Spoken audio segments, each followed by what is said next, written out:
Hello' guys, কেইযোৰমান কাপোৰ order কৰিছিলোঁ, সেয়েহে আহিল। মই দেখাই আছোঁ, পিন্ধিও দেখাম। এইযোৰ যে দেখাইছোঁ, এইযোৰ আগতে অৰ্ডাৰ কৰিছোঁ। বহুত কমফৰ্টেবল পায়, তেনেকুৱা একযোৰ ছেম মানে অৰ্ডাৰ কৰিছোঁ। আৰু মই খুলি কিনে আপোনালোকক দেখাই আছোঁ, লগতে পিন্ধিও দেখাম। কেনেকুৱা লাগিছে আপোনালোকে ক'ব দেই। এই কাপোৰযোৰ দেখিবলৈ বহুত ভাল আৰু পিন্ধিবলৈ বহুত কমফৰ্টেবল হয়। মই পিন্ধিছোঁ আগতে আৰু দিছোঁ। এইটো ফ্ৰক মই আনবক্সিং কৰি আছোঁ, লগতে আপোনালোকক পিন্ধিও দেখাম। কেনেকুৱা লাগিছে ক'ব, আৰু মোকো দেখিবলৈ কেনেকুৱা লাগিছে সেইটো ক'ব।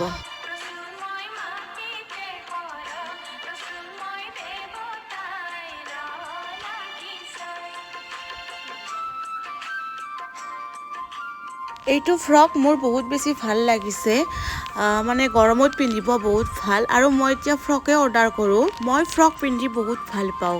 চাওকচোন আপোনালোকে কেনেকুৱা পায়। অলপ ডাঙৰ হৈছে, মই অলপ চিলাব লাগিব।